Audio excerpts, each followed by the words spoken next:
Figure out what happened to the audio. Right now, live on stream. What is going on with the audio? All right. This might need some adjustment. So have some patience.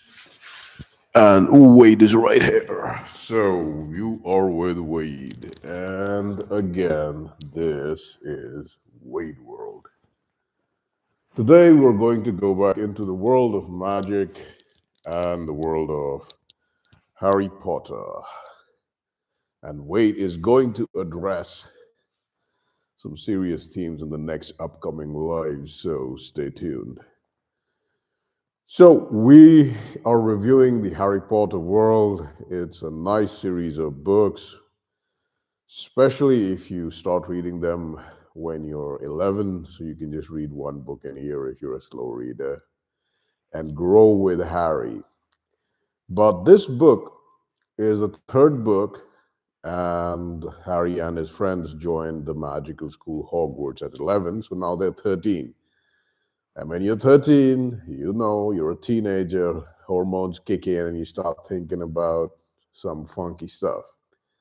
So this book starts off in an explosive way, literally, when Harry is still going to have to spend his summers at his aunt and uncle's house, who despise him, who know he's a wizard, who know he has to go to school and they can't stop him, but who also know that he can't do magic outside school.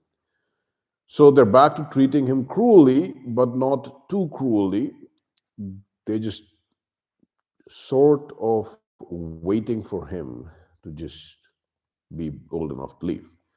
So anyway, he's visited by his aunt, the sister of his uncle, and she makes very disparaging remarks about his father and his mother, to the point that any sane person would lose their temper. And Harry does actually lose his temper, but because he's magical, his verbal outburst transforms into a magical outburst, and then it blows this fat, annoying woman up into a balloon who is then floating away.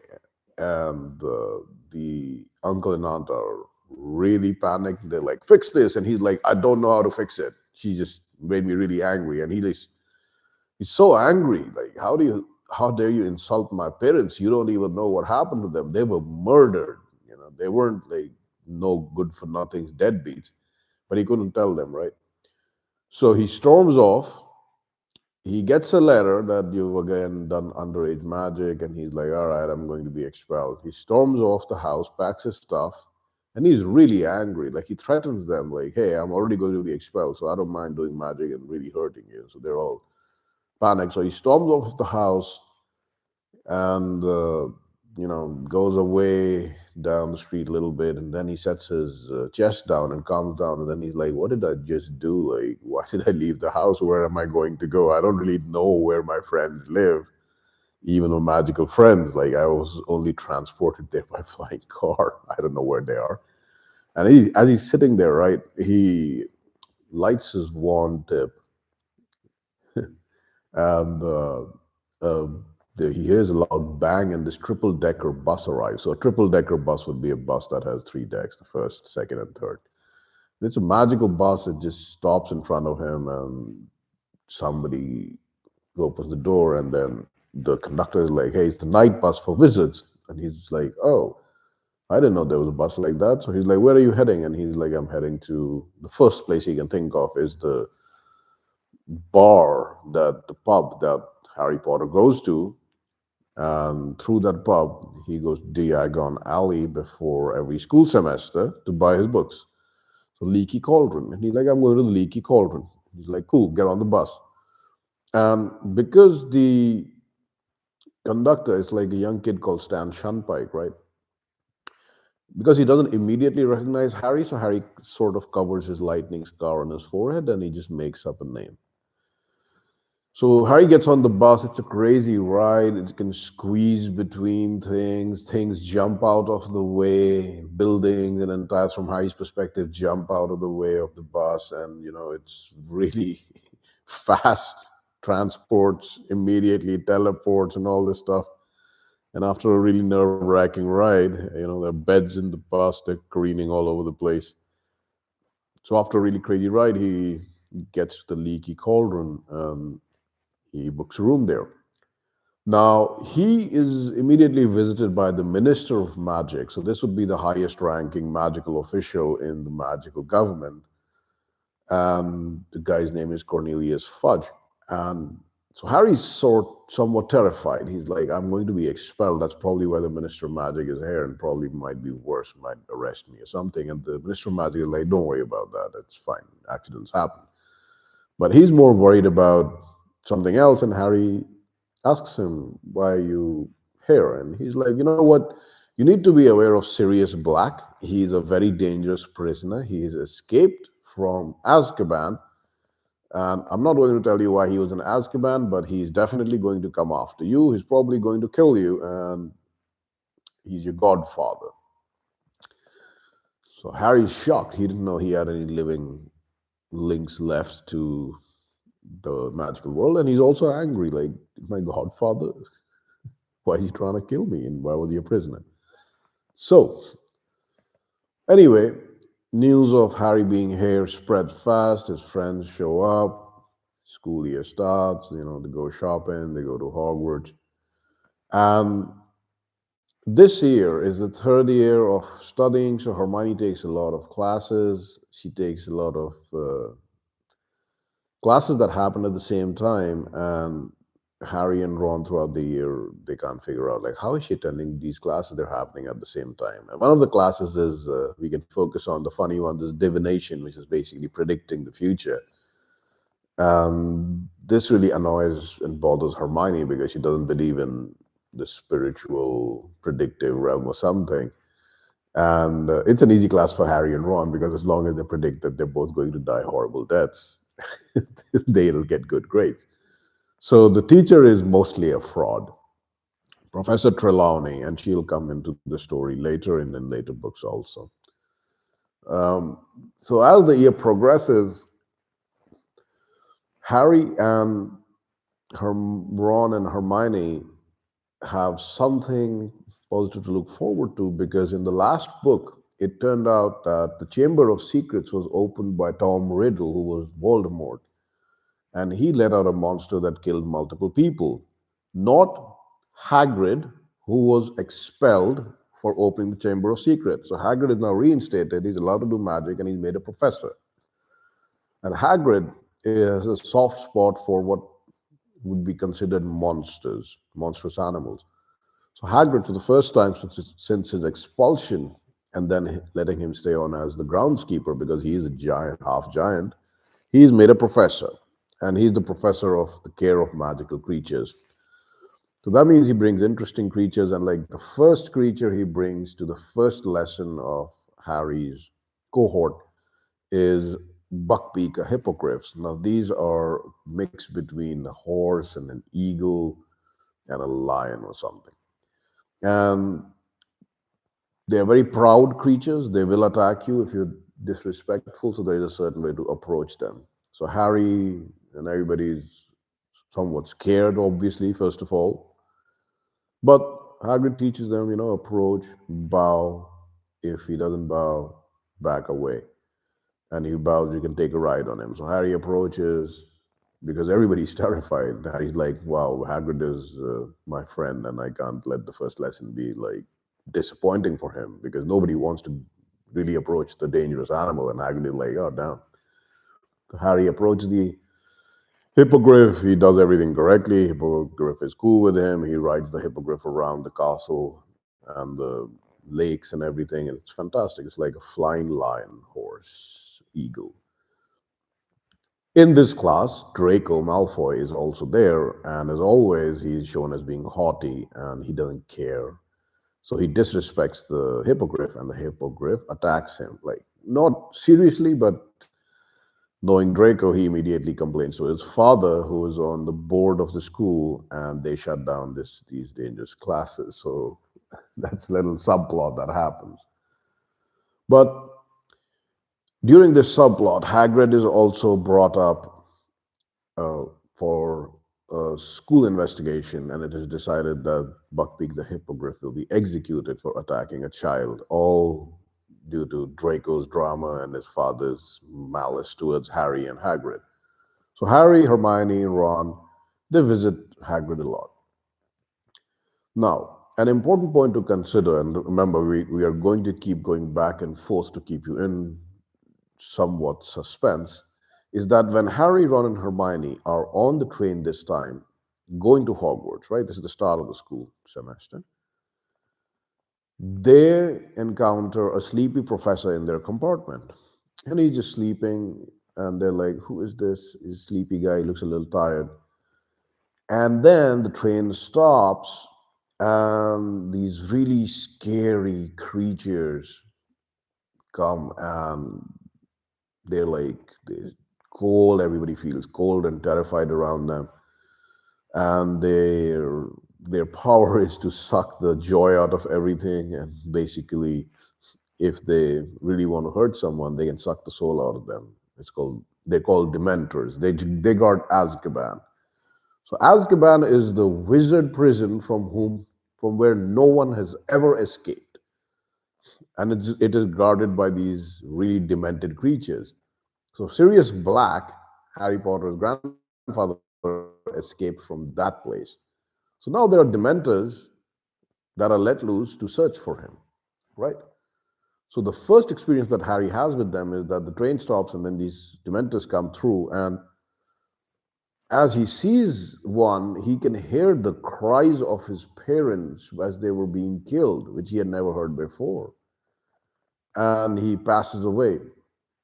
And it turns out the professor, he sees what's happening to Harry. Hermione and Ron are terrified as well, but Harry's like really affected. So he unleashes something white, the Dementors, and then when Harry comes around, he's like, "It's all right, it's okay. Not everybody has such a huge reaction to Dementors just being around them. But here's some dark chocolate, you'll feel better." And Harry does feel better after having the chocolate. So this professor is called Professor Lupin. He's the new Defense Against the Dark Arts teacher. And as the school year progresses, Harry, Hermione, and Ron see that he's very competent. He's teaching them very good things. It also turns out that he was a friend of Harry's father. So he was in Harry's father's gang. So Harry starts asking him, "Hey, how was my father?" Um, Snape was also in the same cohort, and they realized that Lupin and Snape, while Snape really dislikes him, Professor Snape, the magical potion guy, he does interact with Lupin frequently. So Harry asks him, he's curious, he's like, "I never knew my parents, how were they?" And he's like, "Your father we were pretty popular troublemakers, but we were good students, and we were in the gang. It was your father, James Potter, it was me, Lupin. It was Sirius Black, your godfather, and it was Peter Pettigrew, another kid who died by an attack from Voldemort's followers in London. A lot of people were killed, and then there was Snape." So as Harry begins to know more about Sirius Black, he becomes angrier and angrier because, as it turns out, Sirius Black was not only the godfather of Harry's parents, but he was the secret keeper of their location. So the secret keeper is someone who's given a secret of a particular location, people, or thing. And unless that person willingly tells somebody else the secret, the other person cannot know it. So, for example, Voldemort was searching for Harry and Harry's parents, and this location of their house was turned into this magical secret and given to Sirius Black. So as long as Sirius Black didn't tell Voldemort where their house was, Voldemort could be standing right in front of the house and he wouldn't know it. He wouldn't be able to find them. And it turned out that Sirius Black betrayed Harry's parents and told Voldemort the secret. So now Harry's furious because he's like, he wants to kill me? No, I want to kill him. Because of him, my parents died. Right? And during this time, there are a lot of accidents. There's a large, huge dog seen in the streets of Hogsmeade Village, which is the village in the third year. Like students can go to this magical village close to Hogwarts if they have permission from their parents. Harry doesn't because he doesn't have parents. So Fred and George, they're the naughty brothers of Ron Weasley. They give him a map, a magical map that shows secret entrances and exits to the castle. And it's got somewhat of a little bit of a wit. It's called the Marauder's Map. And you can tap it and say, I promise I am up to no good. It shows you secret entrances, live dots of people moving with their names, like Professor Dumbledore in a study, Harry Potter using the map where he is, his name with the dot and the location of the map. And when you're done, you can just say mischief managed, and the map disappears into normal parchment. So Harry uses this map to go to Hogsmeade, and in Hogsmeade, he overhears this story of how Sirius Black actually betrayed him, so he's furious. But there are also attacks that start happening in the school. So now teachers are worried and the parents are worried that Sirius Black is out and about. He's considered one of the most loyal and undercover. He was undercover because he was pretending to be a good guy, follower of Voldemort. So a dog attacks some multiple students. Ron's rat Scabbers disappears, so everybody has like a pet they can bring. Harry has a white snowy owl. Hermione has a cat. Ron has a rat. Ron's rat disappears, and he blames Hermione's cat. They start fighting, and then as Harry's using the map, he sees something odd that sometimes he sees the name Sirius Black, sometimes he sees the name Peter Pettigrew, but Peter Pettigrew died in an attack. So how does the Marauders map show him in the castle? So anyway, after some time, they find the rat that Ron had, and Ron himself, after he finds the rat, is attacked by this huge dog that is considered to be Sirius Black, and that dog drags Ron down into a tunnel under a tree. So now this tree was not alluded as a surprise. If you read the last book now, Wade can let out the surprise. So remember the flying car that Harry and Ron used to get into Hogwarts after they missed the train because Dobby didn't let them? That car crashed into a tree which was very violent, so its branches could move. That's called the Whomping Willow. So this dog drags Ron under the roots of the Whomping Willow, and it's very difficult to come near the tree or do anything because it'll immediately break you or whip you with its very savage and strong branches. So anyway, Harry and Hermione, they're panicked and they run to Professor Lupin, who seems to be very smart and competent. He's like, hey, you know what? Ron just got dragged by Sirius Black. He's going to kill him and all that.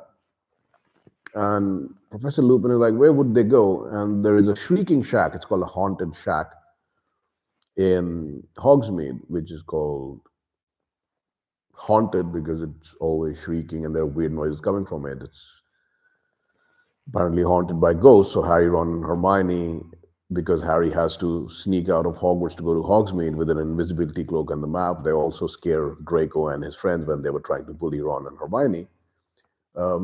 So they think he's taken Sirius Black in the guise of a dog has taken Ron to the shrieking shack. So Lupin is like, all right, no worries, follow me. Or I don't, Wade doesn't think he says follow me. He just says, don't worry, I'll fix it. So they follow Lupin to this tree. Lupin presses some kind of knot on the tree, and the branches stop whipping around, and the tree becomes still for some time. And then he goes underground onto that underground tunnel. So Harry and Hermione follow him, and they come upon the shrieking shack.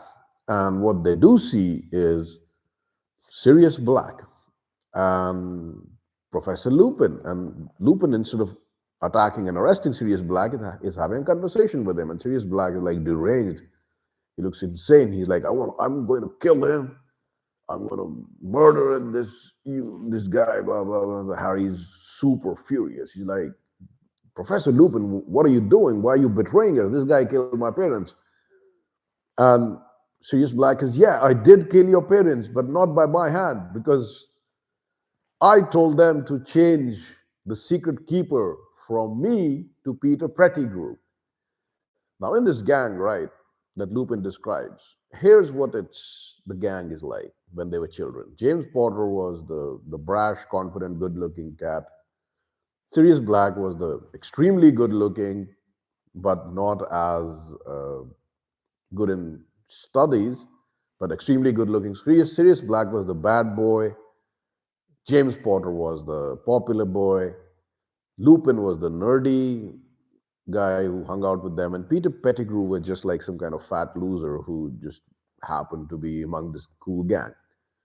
So, so Harry's like, they're in a very difficult position because they don't understand what is going on. They came here, asked for Professor Lupin's help. Now Professor Lupin is trying to talk to Sirius, and instead of attacking Sirius or letting them attack Sirius or restrain him or arrest him, Professor Lupin is defending Sirius. And Sirius Black is saying, yes, I killed your parents, but it is not that I directly killed them. It was my mistake because I told them to change the secret keeper from me to Peter Pettigrew. And Harry and the gang are like, what do you mean, man? Peter Pettigrew is dead. He died in a massive attack in London, orchestrated by Voldemort's followers, and probably you. Only his finger was left. That's all they could find of him. And he says, no, he didn't die. He made that explosion happen because I was on his trail.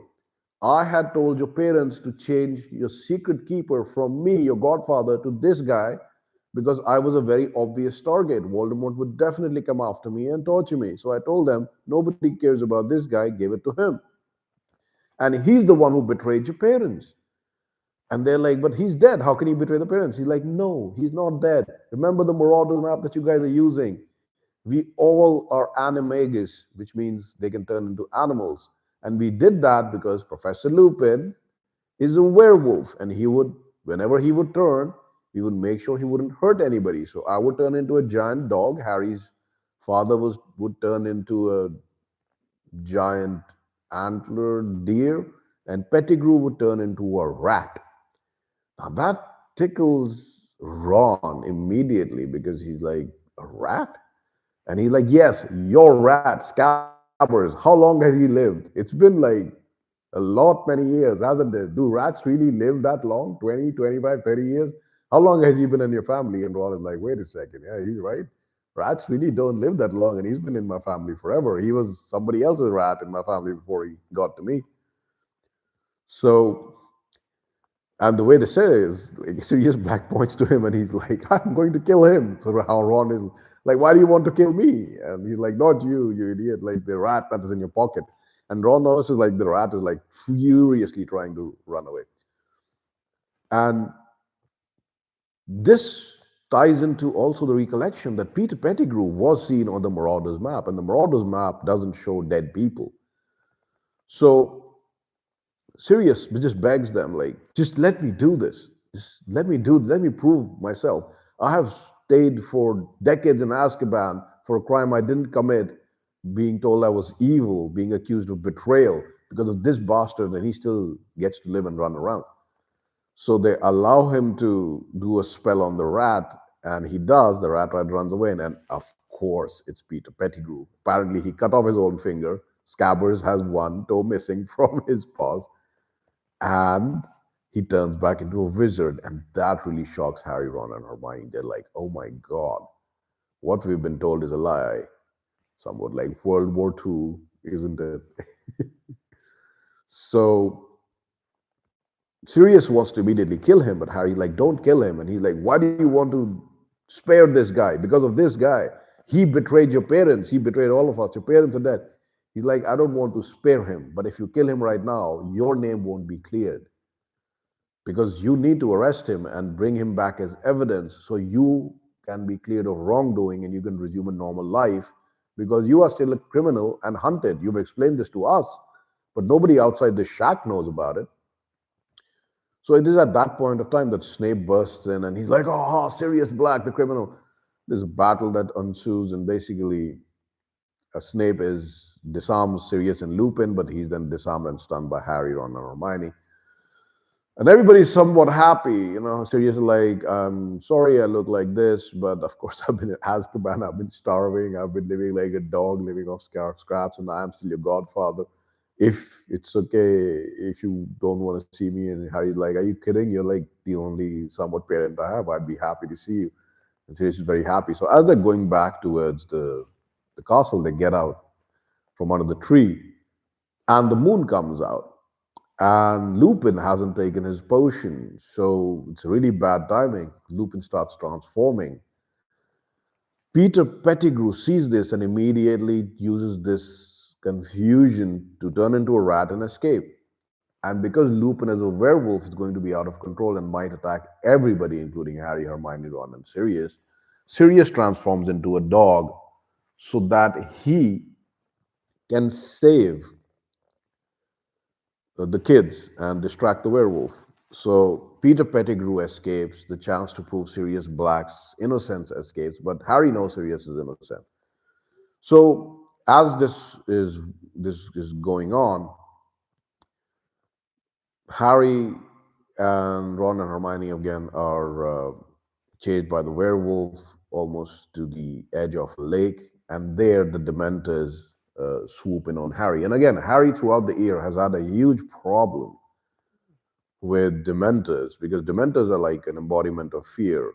And the only thing that helps a Dementor go away is a Patronus charm, a very, very advanced magic. And you have to really dig deep to get a genuinely joyous memory. And then that charm takes the shape of an animal. In Harry's case, it was very difficult. Professor Lupin taught him over many, many times. And it's well known that Dementors really have a bad effect on him more than anybody else. And he's never really been able to make a Patronus charm. So during this whole subplot, there is another subplot going on. So as Harry is going towards the lake, Dementors swoop in on him and they're trying to give him the kiss of the death. So basically take his soul out. And he can't do the Patronus. Like he can't do it. Nobody around him can do it. And then suddenly he sees a stag, that's, the animal of his father. And he sees maybe his father on the other side of the lake, a stag Patronus, like a white glowing stag running towards, and Dementors scatter and Harry returns to normal. Now, another subplot that happens while Harry, Ron, and Hermione are following this whole story, and before they go into the Shrieking Shack and know all of this, things about Sirius and the truth about Peter Pettigrew is that Buckbeak the Hippogriff is sentenced to death. And they go visit Hagrid, who's very, very sad about it. And then the executioner comes, Lucius Malfoy comes, Dumbledore comes, and Hagrid tells them, "All right, you're not supposed to be here, so leave." And they hear the thud of the executioner's axe, and they're like, "Oh, Buckbeak died." Because Buckbeak was a proud animal, but he never hurt them, and he was pretty much like Buckbeak is like a proud individual, right? As long as you don't disrespect them, they're fine. They're not going to suddenly attack you for no reason. So let's get you back up there. So this happens. Harry's rescued at the end of the night. Everybody goes back to the hospital bed, and Dumbledore visits them before a lot of other things happen. So it's Snape who's done, Harry, Hermione, Ron. So Harry and Hermione, because Ron's been attacked by Lupin or Scabbers or somebody, so Ron's somewhat passed out. So Harry and Hermione immediately tell Dumbledore, hey, Sirius Black is innocent. Like, you know, he didn't kill Harry's parents. Peter Pettigrew did. He's Ron Rad. And Dumbledore very calmly says, okay, I understand all this, but There are people coming here to arrest Sirius Black and hunt for him. Buckbeak is also in trouble. So Miss Granger, he tells Hermione, you know what to do, and preterns should do the trick. And Harry doesn't understand what he's talking about. So he's like, what are you talking about? And Dumbledore says you might be able to save more than one life if you do this correctly. So Hermione immediately gets it, and she takes this little hourglass out of her dress, puts its chain around Harry's neck as well as her neck, and turns it over. This little hourglass turns back time. This is the reason she could attend two classes that were happening at the same time and get attendance in both and get good marks in both. So he's like, "Oh, how did you get this?" And he's like, "Yeah, I was given to it as a special exception for being an exception student to allow me only to attend classes and nothing else." So they go back like 3 hours, and then they realize, wow, so we've actually traveled back in time. So the first thing they do is they go out, they see themselves going to Hagrid's cabin, so they follow themselves. Then they see that they're inside talking to Hagrid. They see the executioner is coming, Lucius Malfoy and Dumbledore is coming. And then they realize, like, hey, nobody's looking. And we just got out. We're going out of the cabin and nobody's looking. But they're deciding that they're going to kill Buckbeak. Why don't we just rescue him? So they rescue Buckbeak. And then they see that the executioner's axe just thudded into disappointment, like into some pumpkins or something, because Buckbeak had escaped. So they save Buckbeak, and Dumbledore says, "Oh wow, what a surprise! Sometimes things happen, I guess." And Hagrid is fine. And then they observe Ron being attacked and dragged into the tree, observe them getting Lupin going after them going after Lupin. So they're just waiting now because they know what's happened, right? They observe Snape coming, and then they observe, after waiting some time, the reverse procession. They come out of the tree with Sirius and Harry talking coolly. Snape stunned, Lupin also happy that he's reunited with his friend who he was disappointed had betrayed his other best friends, and now it turned out not to be true. Then Lupin turns into a werewolf. Peter Pettigrew escapes. Snape is still stunned. Sirius Black turns into a giant dog to save these kids from the werewolf. And then, so Harry and Hermione, they know what's going to happen, right? So then Harry and Hermione go to the other side of the lake where they see Harry being attacked by Dementors. And so this Harry, who went back in time, is waiting for his father to show up. He's like, my father showed up, he's alive. Like he sent the Dementors away with the Patronus. And he waits and he waits, and the Dementors are getting closer and closer. And he sees, like, wow, they're almost about to kiss me. And then he realizes it's not my father, dude, it was me. So he casts a successful and very powerful Patronus charm, and his Patronus is a stag. That was the animal his father turned into. So it turns out it wasn't his father, it was himself who went back in the past, who saved himself. Talk about time traveling paradoxes. So, anyway, he saves himself, and then the story ends in that they can coordinate the escape of Sirius as well as Buckbeak together, because Sirius Black is caught, but they rescue him. He's arrested, but they rescue him and take him and tell him, yo, Buckbeak is also free. Take him and fly away. So, all in all, a happy ending all around. Harry is reunited with his godfather. He has some family in the world. He knows that somebody betrayed his parents, but it wasn't his godfather, it was Peter Pettigrew. Peter Pettigrew is gone now. And things are somewhat more normal, but you can feel at the ending of the novel that things are coming to a head. Like something major is going to happen. And definitely one of the visions Harry has is that Peter Pettigrew is reunited with his master, and his master was Voldemort. So Peter Pettigrew was working for Voldemort. This is the first novel that takes a somewhat darker turn. The Chamber of Secrets was definitely darker than the Philosopher's Stone. But the Prisoner of Azkaban is when, again, they're 13. The story really grows up. It deals with somewhat complex emotional issues of betrayal, redemption, and mass murder. It also deals with complex ideas of morality, like who is good, who is bad, what was the nature of and Harry's parents. And it seems like the parents were quite brash, at least his father. His mother was like a good student. And there will be more characters in the story that are interlinked. So something to remember is that James Potter, Lily Potter, Sirius Snape, Professor Lupin, Peter Pettigrew, and Sirius Black, Severus Snape, Sirius Black, they were all basically in the same year at Hogwarts. So Harry didn't know that. So he's going to snow. Now he slowly knows that. And Snape was really disliked by these four guys, and these four guys really disliked Snape back. Although Lily was believed the common friend.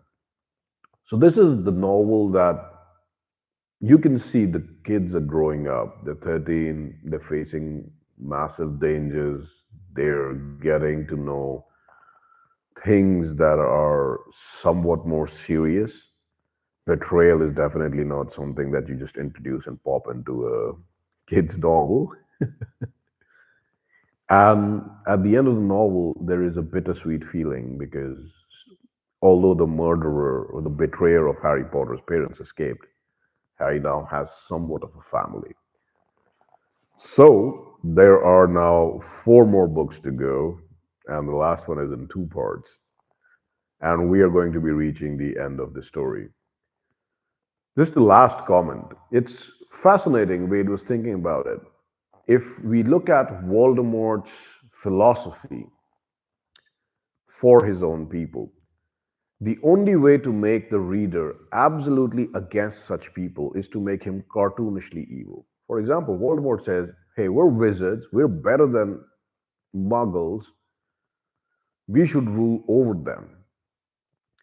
And then he just wantonly cruel, just cruelly killing people, cruelly torturing people, and all that. The thing is that people who are this cruel, they don't really rise up to the ranks and they're not able to maintain it because they're also divorced from reality. The reality is, if, and this is not a defense of Voldemort, but this is just an analysis of how these people are presented. A person like Voldemort in a regular world would be like, we're wizards, we don't really need to hide, we should be more honest about our relationships with the human beings, and we shouldn't take nonsense from them. And they dominate the planets, it's fine. So we shouldn't be hiding, and we should be focusing on being better ourselves, separate but equal, or something like that. But you can't dislike someone who's asking for equality for his people or being reasonable. You can only dislike someone who, and you also throw in, oh, he just randomly kills children, or he randomly tortures people, or like he's a psycho. So that's the thing, like, people who have these qualities can't really gain popularity without massively lying. And even that is very tenuous. And we can see that in today's world. There are people who've been lying about being victims forever, and now you see them carrying out genocides. And the power breaks. It's like, wait a second, you said you guys were the good guys, and you're doing all sorts of messed up things, right? So you have to understand that the only way to make a character like Voldemort unlikable is to make him cartoonishly cruel and evil, like a messed up kid. Because to be objectively evil, you need to have these qualities. If you take these qualities away, right, because he was a troubled kid and everything, and he chose to be evil instead of just working on himself. Because if you take these qualities away and just focus on the message, then most of the ugly parts of the message just go away. Because he's just saying, hey, we're wizards, we need to stick together. We're already a minority, and we should do what's good for ourselves. But again, if you put in some cruelty in there, It makes him unlikable. And that's the thing. A lot of people in this world mistake the requirements of ruthlessness for cruelty. Ruthlessness is not cruelty. Ruthlessness is just accepting the reality of the world and doing what's needed for your people. This is not a defense of Voldemort because he's written as a very cartoonishly evil person, but this is an analysis of how they really have to make these people cartoonishly evil. And if you live in the world today, the cartoonishly evil people who are harming children are not the kind of people who say, "Oh, we're special." They're the kind of people who say, "Oh, we should be all be inclusive as long as you let us torture your children or subvert your children and your country." So, a little bit of a message because this is a little bit of a serious story. And we'll be dealing with interesting themes from our own history in the next live. So, until next time, as always, keep it cool, keep it smart, and as always, in Wade World, enjoy.